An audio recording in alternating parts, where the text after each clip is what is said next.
अस्सलाम वालेकुम, welcome back. कैसे हैं आप सब लोग? उम्मीद करती हूँ आप सब लोग खैर खैरियत से होंगे। अल्लाह के फजल व करम से हम भी बिल्कुल ठीक ठाक हैं। और रमज़ान की 16वीं सहरी आप सब लोगों को बहुत बहुत मुबारक हो। देखिए, टाइम गुजरने का बिल्कुल पता ही नहीं चल रहा। अभी कल का जो है दिन था जब पहला रोज़ा था, और आज जो है वो 16 रोज़े गुज़र गए हैं। बिल्कुल पता नहीं चल रहा, इतनी तेज़ी के साथ जो है वो टाइम गुज़रता चला जा रहा है। और अभी हम इस रूटीन के हिसाब से जो है वो सेट हो रहे थे, मतलब अभी हम सेट होना शुरू हुए थे इस टाइम के हिसाब से, इन दिनों के हिसाब से। और इतने में जो है वो रमज़ान ख़त्म होने की तरफ भी जा रहा है। तो बस अल्लाह पाक से यही दुआ है कि जो भी रोज़े हमने रखे हैं, जितनी भी थोड़ी बहुत इबादत की है, अल्लाह पाक बस उसे कबूल फ़रमा ले। और आज जो मेरी सहरी है वो थोड़ी सी रूटीन से हट कर है, बहुत ज़्यादा नहीं, थोड़ी सी बस चेंज है। असल में एक ही जैसी सहरी खा खा के ना, एक ही जैसी रूटीन से जो है वो तंग आ गई थी मैं। और कल जो है वो मैंने आलू अंडे वाला शोरबे वाला सालन बनाया था, तो मुझे उसके साथ जो है ना तंदूर वाले पराठे बहुत ज़्यादा अच्छे लगते हैं। तो मैंने साजिद को बोला कि कल जो है ना मैं सुबह वही पराठे खाऊंगी, मतलब वो जो रोटी रात की होती है उसको घी लगा कर आप गर्म करते हैं, तो मैं उसे तंदूर वाले पराठे कहती हूँ।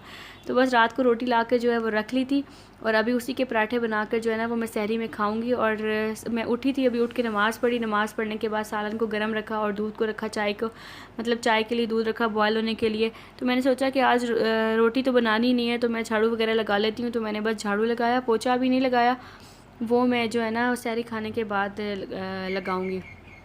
और इतने में ही जो है ना वो इतनी प्यास लग गई, यकीन जाने गर्मी इतनी ज़्यादा है ना कि इतना सा काम किया है तो इतनी प्यास लग गई। तो अब मैंने पानी लिया है और आकर यहाँ पे बैठी हूँ, और मैंने कहा थोड़ा सा रिलैक्स करती हूँ, और साथ में शान रमज़ान की थोड़ी सी ट्रांसमिशन भी देखती हूँ। मैं 3 बजे उठ गई थी, और साजिद अभी उठे हैं, बस वो नमाज़ पढ़ रहे हैं अभी। और नमाज़ साजिद ने पढ़ ली, और अब हम आ गए हैं किचन में। और पराठे जो है ना वो साजिद बनाते हैं ये वाले, उन्होंने रात को ही कह दिया था कि मैं बनाऊंगा। तो मैंने कहा चलें ठीक है, मेरी जो है ना वो आज एक दिन के लिए थोड़ी सी छुट्टी हो गई, आज जो है ना पराठे आप ही बनाएं। मतलब बने हुए पराठे थे, सिर्फ सेक नहीं थे घी लगाकर। तो वो जो है ना वो साजिद अब बना रहे हैं किचन में आकर। और आप लोग बताइएगा कि आप लोगों की सहरी की रूटीन जो है वो कैसी गुजर रही है, रमज़ान कैसे गुजर रहे हैं आप लोगों के, और क्या क्या खाना जो है वो सहरी में आप लोग पसंद करते हैं। हम तो जो है वो यही सिंपल सी सहरी होती है। और यकीन जाने, या पहले रोज़े से एक पराठे से स्टार्ट किया था सहरी खाना, और अब वो होते होते जो है ना वो आधे पर रह गया है। खाई नहीं जाती बिल्कुल, इस टाइम पर जो है ना खाना बिल्कुल नहीं खाया जाता। प्यास बहुत ज़्यादा लगती है, तो पानी बहुत ज़्यादा पिया जाता है। और मैं जो है वो सहरी, मतलब सहरी साजिद मेरे साथ कर रहे हैं, लेकिन रोज़ा वो नहीं रख रहे हैं। रोज़ा सिर्फ मैंने ही रखना है। वो उन्होंने सिर्फ साजिद ने जो है ना वो शुरू के 5 रोज़े ही रखे थे। उसके बाद उनकी तबीयत, मैंने आप लोगों को शुरू के व्लॉग्स में आप लोगों के साथ शेयर किया था ना कि उनकी तबीयत ठीक नहीं है। तो हमें बिल्कुल नहीं अंदाज़ा था कि उनका टाइफाइड जो है वो इतना ज़्यादा बिगड़ गया। तो उनकी तबीयत जो है वो बहुत ज़्यादा ख़राब थी। तो उनसे जो है ना बाकी रोज़े उन्होंने नहीं रखी, क्योंकि दवाई लेनी होती है उन्होंने, तो वो नहीं रख पा रहे थे। बहुत ज़्यादा ही तबीयत ख़राब हो गई थी। यकीन जाने, 5 रोज़ों के बाद हमारी हर रोज़े के अंदर जो है ना वो यही रूटीन थी कि हम अफ्तारी करते सारी जो है ना वो डॉक्टर की तरफ भागते थे। मतलब शुरू में जो 5 रोज़े उन्होंने रखे ना, तो अफ्तारी तक उनकी तबीयत इतनी ज़्यादा ख़राब हो जाती थी, इतना तेज़ बुखार हो जाता था कि ना अफ्तारी करते सारी हम सिर्फ खजूर खाते थे। और डॉक्टर के पास एक डॉक्टर चेंज किया, दूसरा डॉक्टर चेंज किया, हर डॉक्टर ने अपने अपने अलग अलग टेस्ट करवाए। तो अब जाके जो है वो उनकी तबीयत थोड़ी सी संभल रही है। तो आप लोग प्लीज़ उनके लिए दुआ ज़रूर कीजिएगा। मैं इतनी ज़्यादा परेशान हो गई थी ना कि मैं बता नहीं सकती। असल में मुझे कुछ भी होता है ना, तो सारी, मतलब स्ट्रॉन्ग है थोड़े से, तो वो संभाल लेते हैं चीज़ों को। लेकिन मैं इतना छोटे से दिल की मालिक हूँ ना कि ज़रा सा उन्हें कुछ होता है तो मैं परेशान पहले हो जाती हूँ उनसे भी ज़्यादा। लेकिन अब अल्लाह का शुक्र है कि उनकी तबीयत जो है ना वो थोड़ी सी बेहतर होना स्टार्ट हुई है। तो अभी डॉक्टर ने मना किया है, क्योंकि 3 टाइम उन्होंने दवाई लेनी होती है मस्ट। तो डॉक्टर ने कहा है कि मुकम्मल रेस्ट करें, दवाई को प्रॉपर लें, तो फिर जो है वो इंशाल्लाह ताला जल्दी ठीक हो जाएंगे। तो आप लोग भी दुआ कीजिएगा कि अल्लाह पाक उन्हें ना सेहत दे और जल्दी से ठीक हो जाएँ वो, और दोबारा से रोज़े रखना शुरू हो जाएँ।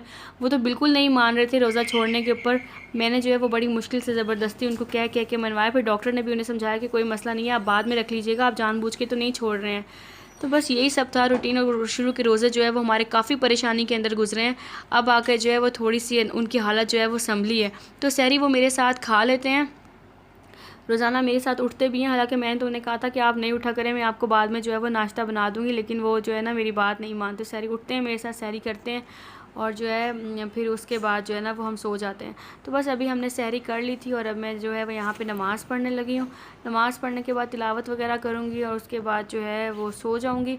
और फिर जब उठेंगे तो उसके बाद बाकी की जो रूटीन वर्क हैं वो स्टार्ट हो जाएंगे सारे के सारे। सबकी मेरे ख़्याल में यही रूटीन होती है इस टाइम पे, क्योंकि रात को जो है तो अक्सर लोग तो जो है वो रात को सोते ही नहीं हैं।